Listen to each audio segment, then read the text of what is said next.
Pregnant অবস্থায় যদি কোনো কারণে জ্বর ঠান্ডা কাশি হয়ে থাকে তখন তারা অ্যান্টিবায়োটিক খেতে পারবে না, কারণ এই অ্যান্টিবায়োটিক গর্ভস্থ শিশুর ক্ষতি করতে পারে।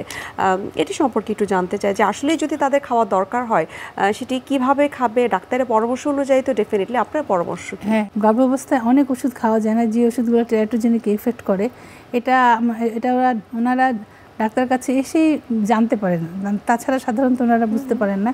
এই কারণে আরও ডাক্তারের কাছে আসা উচিত যে কোন ওষুধটা দিলে বাচ্চার কোনো ক্ষতি হবে না বা কোনো টেরাটোজেনিক ইফেক্ট হবে না, তখন আমরা যে সেফ গ্রুপটা আছে সেটা দেওয়ার চেষ্টা করি।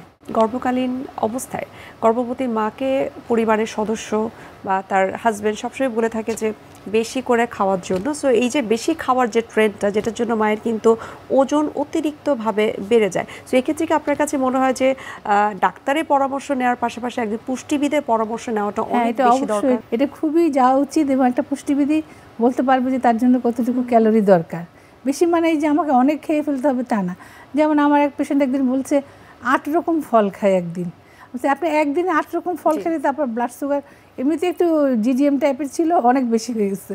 আমি যে এতগুলো ফল আপনার খাওয়ার দরকার নেই, আপনি একটা বা দুইটা ফল খাবেন এবং একটা পরিমাণ মতো, যেটা আপনার ব্লাড সুগারটা বাড়াবে না, এবং বেশিরভাগ সময় যে ফলগুলো আপনার মিষ্টি কম সেই ধরনের খাবেন।